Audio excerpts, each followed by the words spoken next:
비행기 기관 고장으로 사막에 불시착한 지 8회째 되는 날이었습니다. 물이 떨어진 작가는 어린 왕자와 함께 사막에서 물을 찾게 되는데요. 어린 왕자가 이렇게 말합니다. 사막이 아름다운 건 어딘가에 우물이 숨어 있어서 그래. 바람의 노래를 들으며 고운 모래들이 천태만상을 형성하는 사막은 필경 모래와 바람과 하늘의 오케스트라일 터입니다.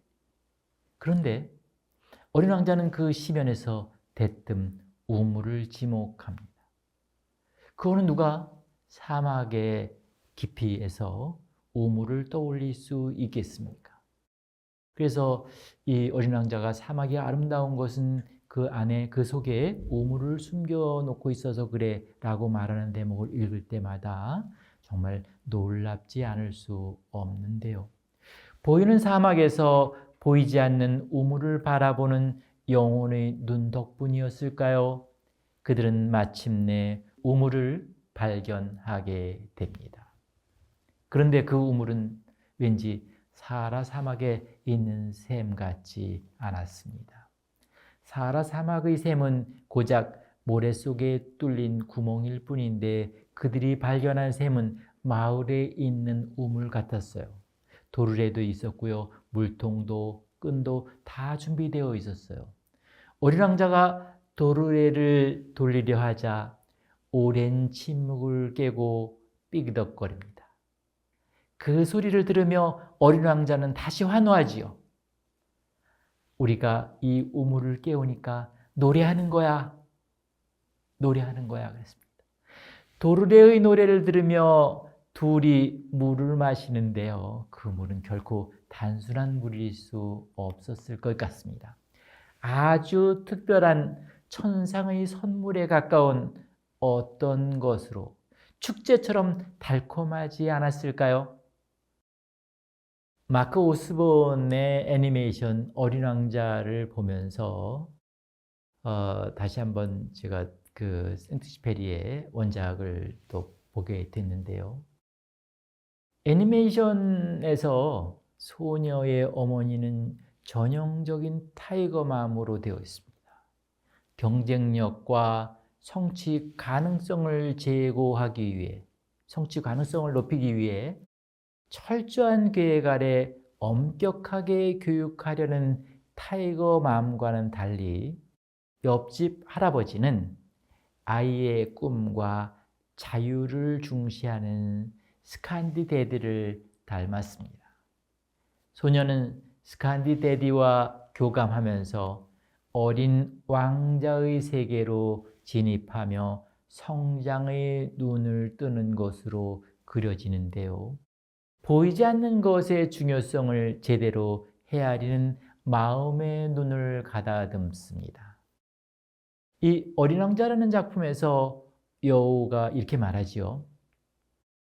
마음으로 보지 않으면 잘 보이지 않는다는 거예요. 매우 중요한 건 눈에 보이지 않는다는 거예요. 다시 마음으로 보지 않으면 잘 보이지 않는다는 거예요. 매우 중요한 건 눈에 보이지 않는다는 거예요. 이렇게 여우가 말하는데요. 그러니까 보이지 않는 시면에서 인간과 삶의 진실을 발견할 수 있어야 한다는 것이지요. 그런데 많은 사람들은 그렇게 할까요? 아마도 그렇게 하지 않을 겁니다. 눈앞에 보이는 이익에 눈이 멀어 있기 때문이겠죠. 덧셈의 욕망에 길들여진 사람들이 세상에서는 사막 속에 숨어있는 우물을 헤아리기 어렵습니다. 보이는 사막이 현실이라면 보이지 않는 우물은 환상이거나 상상의 영역입니다. 생텍쥐페리는 그 둘을 이어보고자 비행했습니다. 우물의 노래를 들으며 천상의 선물을 만끽할 수 있었던 대목에서도 작가는 별 밑에서의 행진, 도르래의 노래, 내 팔의 노력에서 생겨난 것이었다고 했습니다. 내 팔의 노력 없이는 별 아래에서 도르래의 노래를 듣기 어렵습니다. 이처럼 환상과 현실은 서로 넘나들면서 역동적으로 서로 스미고 짜입니다. 세상 살아가는 것이 갈수록 쉽지 않다는 생각이 여기저기서 퍼져 나가는데요. 일자리는 줄어들고 좋은 일자리는 더 많이 줄어들고 환경은 나빠지고 집을 마련하기도 너무 어렵고 등등 어느 곳을 둘러보더라도 사막처럼 막막하기만 합니다. 그렇다 보니 플랜 A나 플랜 B에서 그치면 좋지만 어쩌면 그게 다 안 돼서 최후의 보루까지 고려해야 하는 어떤 비장한 생존 조건을 의미하는 플랜 Z라는 용어까지 회자됩니다. 이 막막한 사막에서도 과연 어린 왕자는 우물을 발견할 수 있을까요? 어쩌면 플랜 Z를 위해서라도 보이지 않는 우물의 노래를 위한 내 노력이 더욱 기묘할지도 모르겠습니다. 이번 시간에는 생트시페리의 어린 왕자를 통해서 우리의 삶의 문제, 우리의 플랜의 문제에 대해서 함께 고민해 보도록 하겠습니다. 안녕하십니까? 서강대학교 우찬재입니다. 아이는 어른의 아버지라는 말이 있습니다. 무지개라는 시에서 여러분도 잘 아실 영국의 시인 워즈워스가 그렇게 표현했습니다. 영국의 낭만주의 문학을 열었다고 얘기하는 워즈워스가 자기 시에서 그 아이는 어른의 아버지라고 노래했는데요. 신약성서 마태복음에도 너희가 생각을 바꾸어 어린이와 같이 되지 않으면 결코 하늘나라에 들어가지 못할 것이다 라는 말씀이 있습니다. 작가 오스카 와일드는 어린애의 몸은 신의 몸과 같다 라고 말한 바 있고요. 생트쥐페리는 인간의 대지라는 작품에서 일종의 황금 과실과도 같은 어린이는 생명의 아름다운 약속, 생명의 아름다운 약속이라고 적습니다. 생명의 아름다운 약속이라고. 또 여러분 잘 아시는 화가 피카소는 어린이들은 모두가 예술가라고 말한 바 있으며 아멜 같은 이는 어린 아이들의 존재는 이 땅에서 가장 빛나는 혜택이라고 예찬했습니다. 신문학 초기에 육당 최남서는 저 세상 저 사람 뭐다 미우나 그중 똑 하나 사랑하는 일이 있으니 담 크고 순진한 소년배들이 재롱처럼 귀엽게 나의 품에 와서 안기미로다 라고 해에게서 소년에게 라는 신체시에서 노래한 바 있는데요. 어린이의 아버지로 불리는 방정환 쌤이니까 어린이날을 만든 방정환에게 어린이는 가없는 예찬의 대상이었습니다. 방정환의 글을 같이 한번 보시겠습니다. 어린이나라에 세 가지 예술이 있다. 어린이들은 아무리 엄격한 현실이라도 그것을 이야기로 본다. 그래서 평범한 일도 어린이의 세상에서는 그것이 예술화하며 찬란한 미와 흥미를 더하여 가지고 어린이 머릿속에 다시 전개된다. 그래 항상 이 세상 모든 것을 아름답게 본다. 어린이들은 또 실제에서 경험하지 못한 일을 이야기하는 가운데서 훌륭히 경험한다. 어머니와 할머니 무릎에 앉아서 재미있는 이야기를 들을 때 그는 아주 이야기에 동화해 버려서 이야기 세상 속에 들어가서 이야기에 따라 왕자도 되고 고아도 되고 또 나비도 되고 새도 된다. 그렇다고 해서 어린이들은 자기의 행복을 더 늘려가고 기쁨을 더 늘려가는 것이다.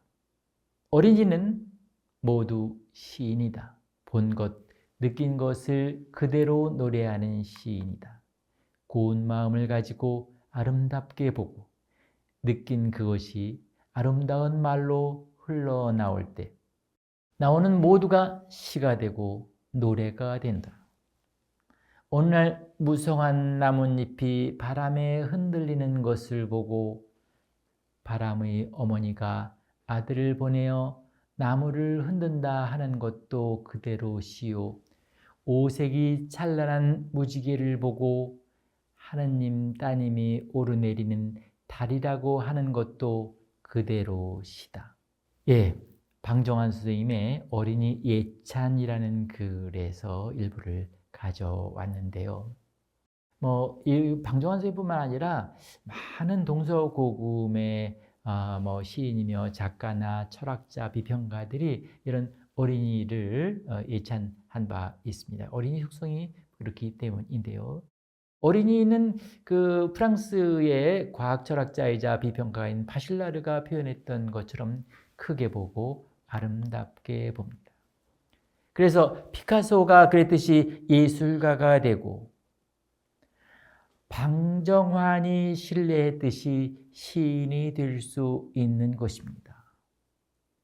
동화의 세계에서나 서정시의 세계에서 어린이의 이미지는 대개 그러합니다.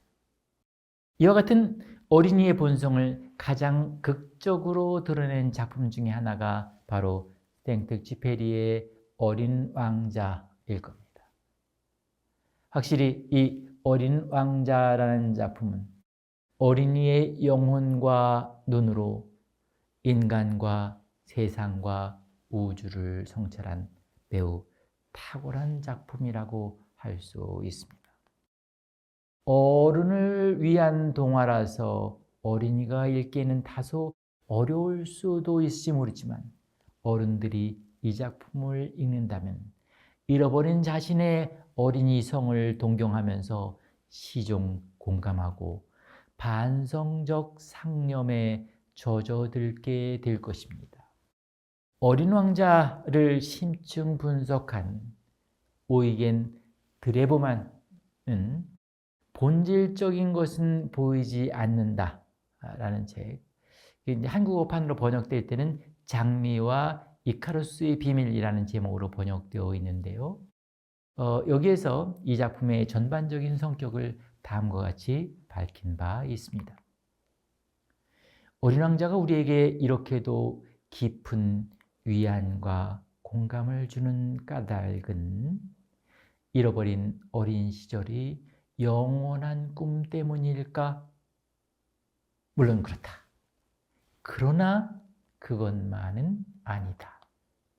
여기에 덧붙여지는 것으로서 이 작품은 어른들이 광기에 물든 강압적 세계로부터 예술적 풍자적으로 인간을 해방시켜 주기 때문이요. 현실 세계의 숨막히는 사막 속에서 우리가 비로소 숨을 돌릴 수 있도록 해주기 때문이다.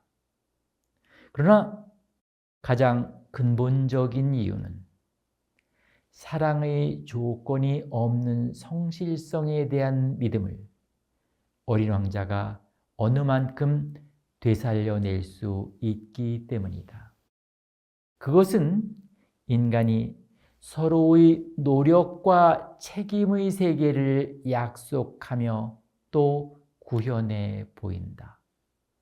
그것은 죽음 속에서도 깨지지 않는 사랑의 결합을 우정과 연대의 숭고한 노래를 매혹적인 소박함과 아름다운 이미지로 보여준다. 이렇게 이 어린 왕자의 기본적인 성격에 대해서 아주 잘 지적하고 있는 부분이어서 제가 직접 한번 인용을 해 봤는데요.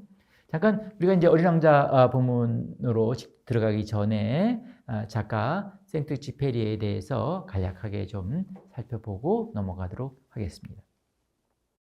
프랑스의 작가이자 비행사였던 앙뚜아네트 생트쥐페리는 1900년 프랑스 리옹에서 태어났습니다.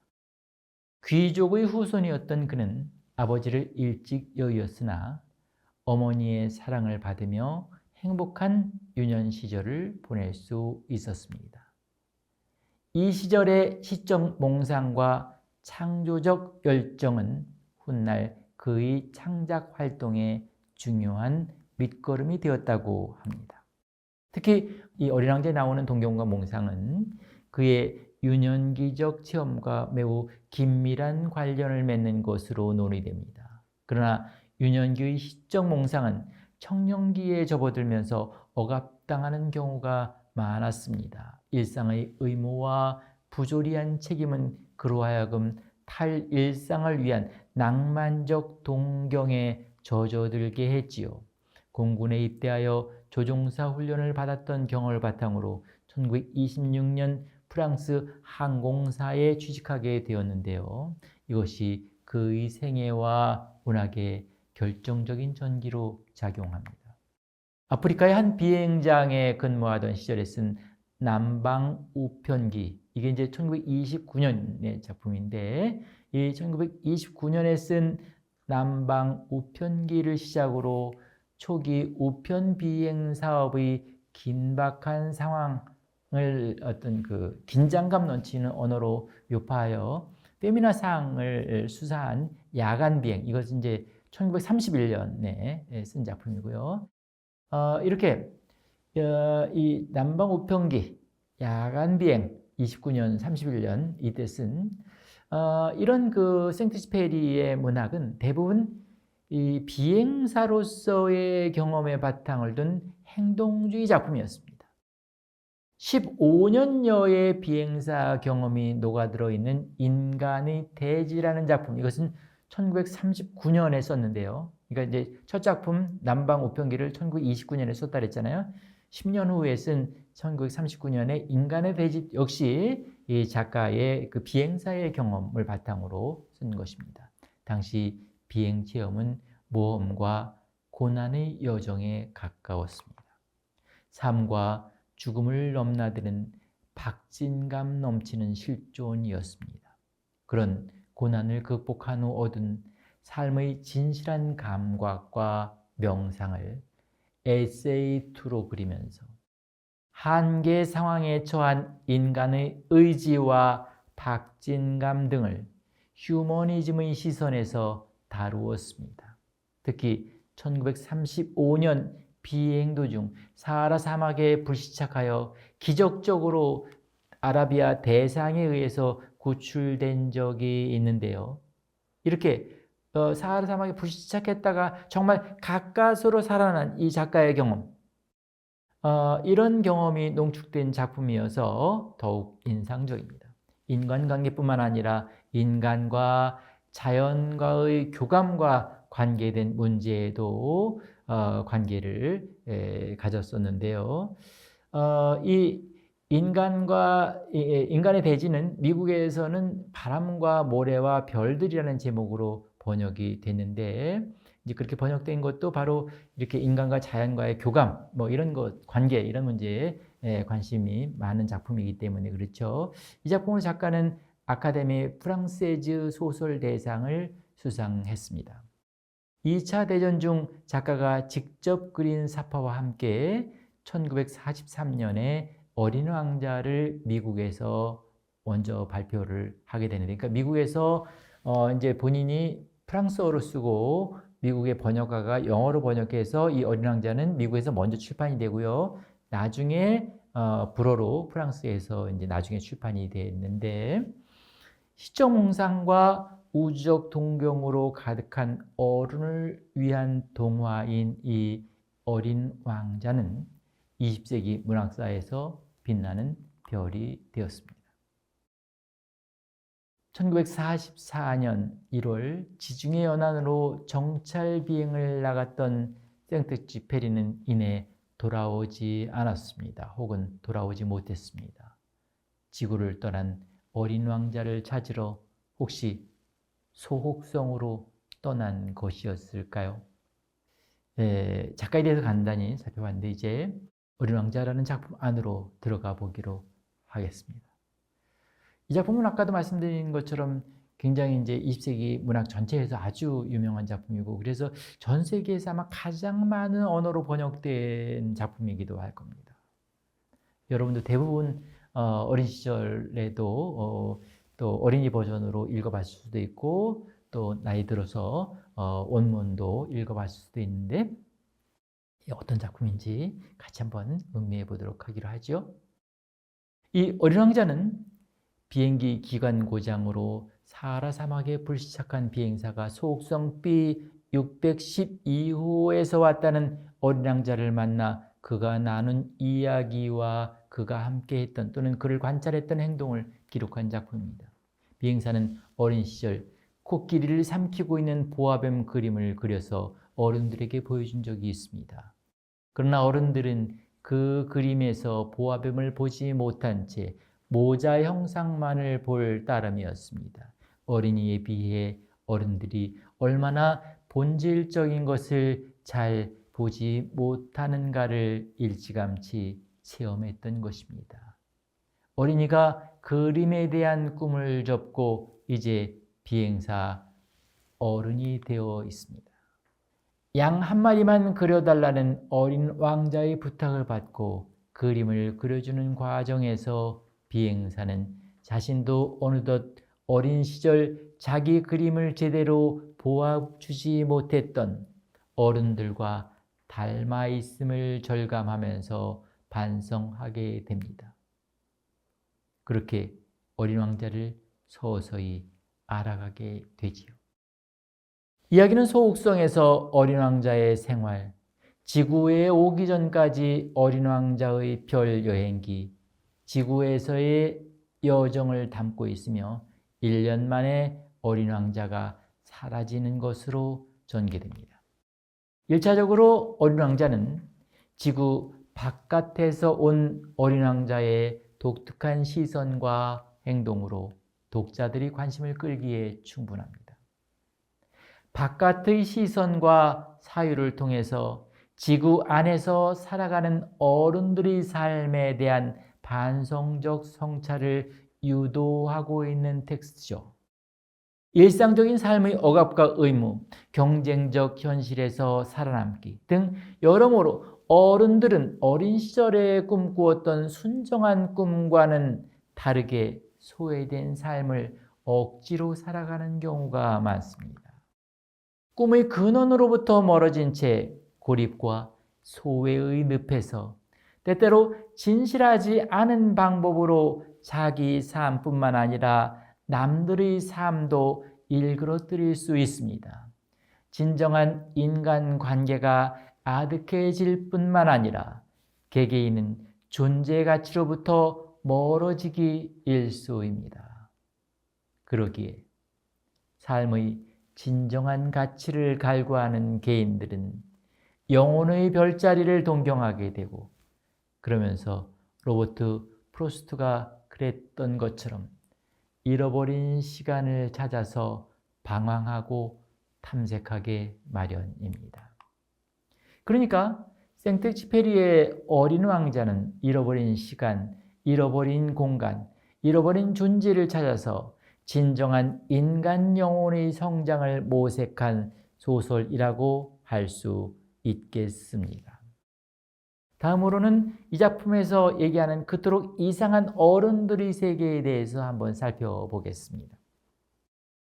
어린 왕자에서 작가는 6살 때 코끼리를 통째로 꿀꺽 삼켜버리는 그림을 보고 밀림 속의 모험에 대해 여러 가지 깊이 생각하다가 자신의 그림 1호를 그렸습니다. 아까도 잠깐 말씀드린 적이 있는 것처럼.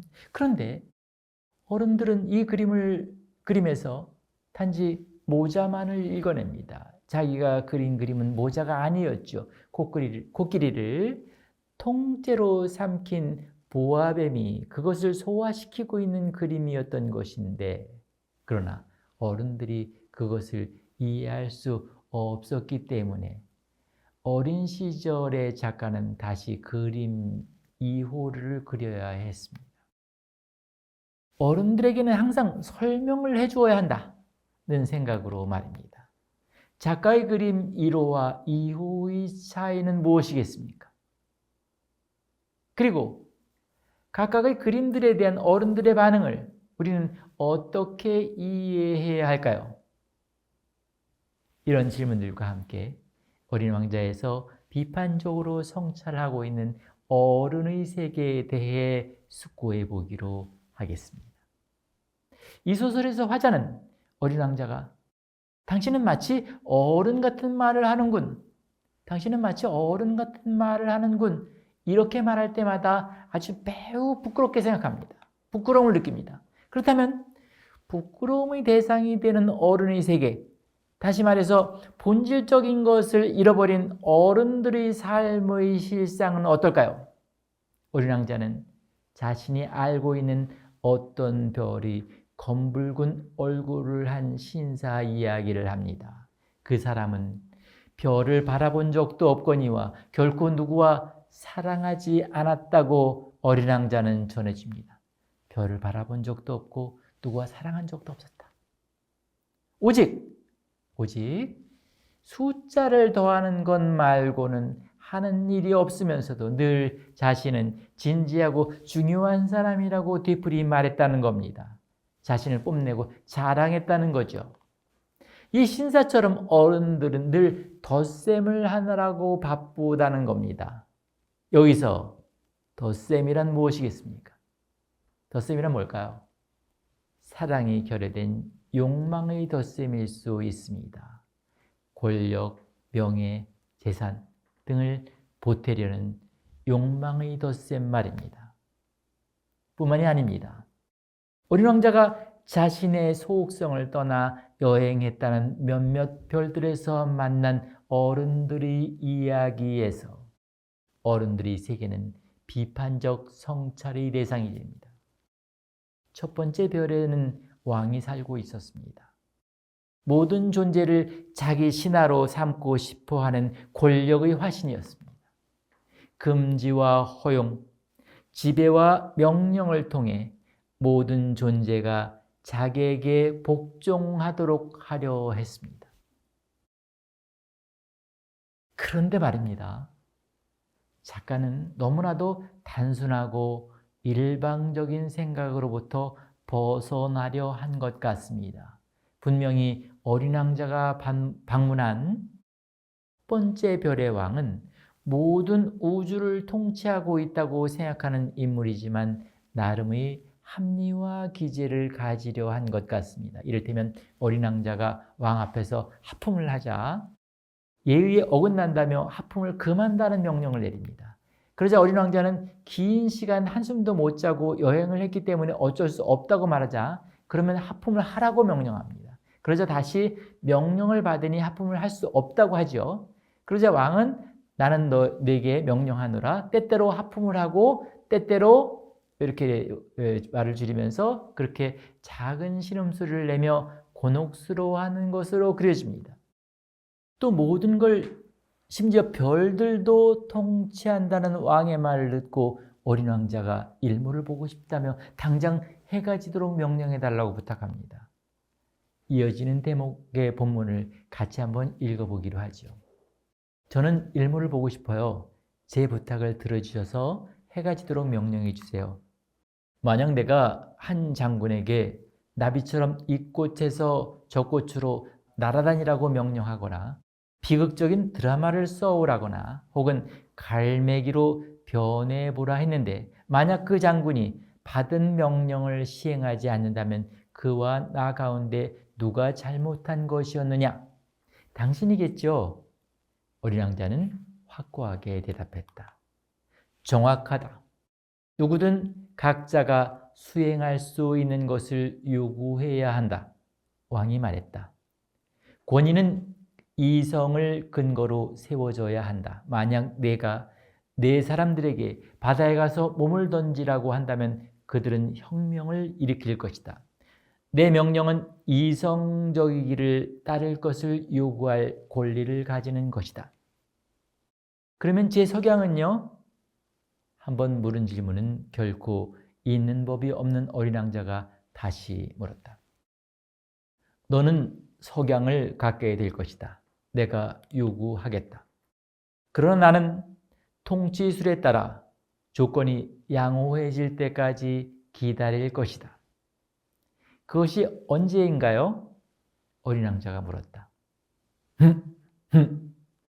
먼저 큰 달력을 살핀 왕이 대답했다. 그것은 그것은 오늘 저녁 7시 40분경이 될 것이다. 그리고 너는 얼마나 잘 복종하는지 보게 될 것이다. 이런 대목이 있어요. 이 대목은 아주 중의적으로 읽히는데요. 합리적인 이성에 근거한 통치술로 읽히기도 하고 단지 귀에 걸면 귀걸이요 코에 걸면 코걸이식으로 자기 합리화에 급급한 권력의 부정적 속성에 대한 비판으로 읽히기도 합니다. 그러나 자신을 심판하는 일에 대한 다음과 같은 왕의 메시지는 결코 그가 단순한 인물이 아님을 알게 합니다. 그것이 무엇보다도 가장 힘든 일이다. 남을 심판하는 것보다 자신을 심판하는 일은 정말 힘든 일이다. 만약 내가 너 자신을 올바로 심판하는 데 성공한다면 너는 참으로 현명한 사람이다. 그렇다. 누구나 남을 심판하고 남에 대한 판단은 잘하지만 자기 자신에 대한 판단이나 심판은 매우 어려운 일이 아닐 수 없습니다. 두 번째 별에는 허영심이 많은 교만한 독단자가 살고 있었습니다. 그는 자신을 칭찬하고 찬미하는 일 외에는 들을 줄 몰랐습니다. 세 번째 별에서는 술고래를 만났어요. 부끄러운 것을 잊으려고 술을 마시고 또 술을 마시는 것이 부끄러워 술을 마신다는 무기력한 술꾼을 어린 왕자는 이해할 수 없어 합니다. 네 번째 별에서 만난 사업가는 숫자만 세고 있었습니다. 하늘의 별마저 소유하고 싶어 한다는 그는 소유의 욕망에 사로잡힌 어른의 상징입니다. 그런 어른에게 하는 다음과 같은 어린 왕자의 말은 반성적 성찰을 촉구하기에 충분합니다. 소설의 본문을 같이 한번 보실게요. 나는 매일 물을 주는 꽃을 하나 가지고 있어요. 그가 다시 말했다. 나는 화산 3개도 가지고 있는데 매일 소지를 해줘요. 사화산 하나도 역시 소지를 해요. 결코 알 수 없는 일이니까요. 그것은 제 화산들에게 유익해요. 그리고 제 꽃에게도 유익한데 제가 그들을 소유해서예요. 그러나 당신은 별들에게 유익하지 않잖아요. 여기서 이 본문이 얘기하는 것은 자기는 자기가 가지고 있는 장미꽃 하나하고 화산 3개에 도움이 되는 쪽으로 계속 뭐 소재도 해주고 물도 주고 이렇게 하는데 사업가는 자기가 가지고 있는 것을 더 소유하려고만 하지 그것들을 위해서 뭔가를 하지 않는다는 거죠. 그래서 다른 별들에게 유익하지 않고 아는데 자기는 유익한 일을 하고 있다. 그러니까 당신도 좀 생각해 봐라. 산다는 것이 내가 뭔가 배타적으로 많이 가지고 이럴 것만 신경 쓰는 것이 아니라 나의 존재가 다른 존재들에게 도움이 될 수 있는 방향으로 그렇게 살아야 되지 않겠는가 하는 생각을 이런 식으로 드러내는 거죠.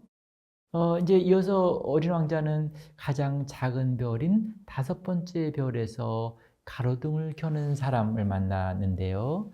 이 가로등을 켜는 사람은 맹목적이고 부조리한 어른의 표상으로 비춰집니다. 또 6번째 별에서 만난 지리학자는 허황된 지식분자로 보였지요. 이런 별들을 거쳐 지리학자의 권유로 어린 왕자는 7번째 별로 지구를 택합니다. 지구는 111명의 왕, 물론 흑인 왕도 빼놓지 않았다. 이 111명의 왕과 7,000명의 지리학자, 90만 명의 사업가, 750만 명의 술꾼, 3억 1,100만 명의 교만한 이, 다시 말해 약 20억의 어른들이 있는 커다란 별이었습니다. 이런 어른의 생태는 인간다움의 본성에서 멀어진 세계입니다. 어린 왕자가 보기에 참으로 이상한 세계였습니다. 일상적으로 늘 되풀이되는 현상을 놓고 이상한 세계라고 얘기함으로써 본질적 반성을 촉구하는 셈입니다. 앞에서 본 네 번째 별에서 사업가에게 건넨 어린 왕자의 메시지가 그것을 웅변하지요. 생물 다양성에 대한 인식, 상생과 지속 가능성이 강조되는 요즘의 생태학적 패러다임에서 보더라도 참으로 탁견이 아닐 수 없겠습니다. 다음으로는 보이는 것과 보이지 않는 것에 대해서 생각해 보도록 하겠습니다. 어린 왕자가 파악한 이상한 어른들의 세계에서 개인들은 자신의 존재값을 입증하지도 못하고 타인과의 진정한 관계도 맺기 어렵습니다. 타인에 대한 진정한 사랑이나 배려가 거세된 자기 욕망으로 인해 고독과 불안은 깊어만 갑니다. 세계의 의미는 감소되고 꿈은 한없이 추락합니다. 그렇다면 이런 무의미한 일상에서 우리는 어떻게 의미를 추구하고 새로운 삶의 지평을 열어나갈 수 있을까요? 의미로 충만한 진정한 삶을 위한 지상의 척도는 어디에 있을까요? 어린 왕자에서 여우와 어린 왕자 사이의 대화 부분이 주목되는 것은 이런 맥락에서입니다. 여우가 보기에 인간들은 이미 길들인 것 이외에는 아무것도 모릅니다. 그들은 지금 아무것도 알 틈이 없어요. 그들은 이미 만들어 놓은 물건이나 상점에서 살지요. 그러나 우정을 파는 상점은 없으니 인간들은 친구가 없어요. 라고 여우는 진단합니다. 교환 가치가 횡행하는 자본주의 현실에서 진정한 인간관계가 차단되어 있음을 예리하게 지적하고 있는 대목입니다. 특히 우정을 파는 상점, 우정을 파는 가게가 없다는 통찰은 매우 비범합니다. 일상적인 의무와 눈앞의 이익에 눈이 먼 나머지 새로운 창조적 가치를 발견하고 추구하는 것에도 인간은 게으릅니다. 이미 길들인 것 이외에 아무것도 모른다고 한 여우의 말은 그런 뜻입니다. 왜 그럴까요? 왜 그랬을까요? 보이는 것에 비해 보이지 않는 것의 중요성을 제대로 헤아리는 마음의 눈을 지니고 있지 않았기 때문은 혹 아닐까요? 본문을 같이 보시겠습니다. 그리고 침묵 후에 그는 다시 말했다. 별들이 아름다운 건 보이지 않는 꽃 한 송이 때문일 거야. 나는 물론이지 라고 대답한 후 말없이 달빛 아래 놓인 모래 능선을 바라보았다. 사막은 아름다워. 그는 덧붙였다. 그것은 사실이었다. 나는 항상 사막을 사랑했다. 모래 언덕에 앉으면 아무것도 보이지 않는다. 어떤 것도 들을 수 없다.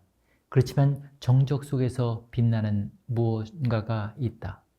사막을 아름답게 만드는 것은 어린 왕자가 말했다. 어딘가에 우물을 숨기고 있어서야. 나는 모래의 그 비밀스러운 빛남을 갑자기 깨닫고는 놀랐다. 나는 어린 소년일 때 오래된 집에 살았는데 거기에는 보물이 묻혀 있다는 전설이 있었다. 물론 그것을 찾을 수 있는 사람은 아무도 없었고 어쩌면 찾으려는 사람조차 없었다. 그러나 이 모든 것이 집을 신비롭게 만들었다. 내 집은 가슴속 깊이 비밀을 숨기고 있었던 것이다. 그래, 나는 어린 왕자에게 말했다. 집이건 별이건 사막이건 그들을 아름답게 하는 것은 눈에 보이지 않지. 예, 이런 본문인데요. 아까 제가 처음 시작할 때 얘기했던 그 대목이 나오는 본문 대목이었습니다. 여기서 우리가 이제 알 수 있듯이 아름답게 하는 것은 눈에 보이지 않기 때문일까요? 그래서 마음으로 보아야 한다고 여호는 말하는 것일까요? 이 어린 왕자에서 여호는 그렇게 말했죠. 마음으로 보지 않으면 잘 보이지 않는다는 거예요. 매우 중요한 건 눈에 보이지 않는다는 거예요. 라고 여호가 말했습니다. 그러니까 보이지 않는 시면에서 인간과 삶의 진실을 발견할 수 있어야 한다는 것이지요. 그런데 많은 사람들은 그렇게 하고 있습니까? 그렇지 않습니다. 그렇지 못합니다. 눈앞에 보이는 이익에 눈이 멀어 있기 때문이죠. 어린 왕자는 그것을 이해할 수 없어 합니다. 어린 왕자에게 영혼의 교사 역할을 하는 여우가 보기에도 마찬가지입니다. 여기서 마무리하겠습니다. 살펴본 것처럼 마음으로 보지 않으면 잘 보이지 않는다는 거예요. 매우 중요한 건 눈에 보이지 않는다는 거예요. 라는 여호의 말은 거듭 되새겨도 의미심장한 말입니다. 가령 셰익스피어의 베니스의 상인도 그런 이야기 아니었습니까? 특히 세계의 상자 이야기를 중심으로 우리는 선택을 할 때 보이는 것과 보이지 않는 것의 역설 문제를 성찰할 수 있습니다. 이 희극의 여주인공 포샤는 결혼 상대자를 고르기 위해 금, 은, 동 이 세 상자를 준비하죠. 그 중에 하나에 자기 초상화가 들어있는데 청혼자가 그것을 고르면 결혼할 수 있습니다. 각 상자에는 나름의 경구가 적혀 있는데요. 금 상자에는 이렇게 적혀 있습니다. 나를 선택하는 자는 숱한 사람들이 원하는 것을 얻게 될 것이다. 은 상자에는 나를 선택하는 자는 자신의 자격만큼 얻게 될 것이다. 그리고 납상자에는 이렇게 되어 있습니다. 나를 선택하는 자는 자신이 가진 모든 것을 내주고 걸어야 한다. 이렇게 이 금, 은, 납 세 상자에 이런 문구가 쓰여져 있었는데요. 처음 온 모로코 공은 금상자를 엽니다. 숱한 남자들이 바라는 바를 얻고 싶었던 그에게 주어진 것은 해골이었습니다. 이제 그 글귀를 보고 금상자를 열었는데 그 속에는 이렇게 쓰여져 있었습니다. 반짝인다고 해서 다 금은 아니다. 금칠한 무덤이 정말 에워싸고 있는 것은 벌레뿐이다. 이런 전언과 함께 이렇게 이제 이 금상자는 그러니까 꽝이었던 거죠. 다음으로 아라곤 공은 은상자를 골랐습니다. 그에게 이제 은상자에는 자신의 자격만큼 얻을 수 있다고 쓰여져 있었죠. 그에게 은상자를 고른 이 아라곤 공에게 자신의 자격만큼이란 고작 백치초상에 불과했습니다. 마지막으로 바사이오 차례였습니다. 겉모습에 깜빡 속을 수도 있는 교활한 시대를 경계했던 이 베니스의 신사는 모험을 선택합니다.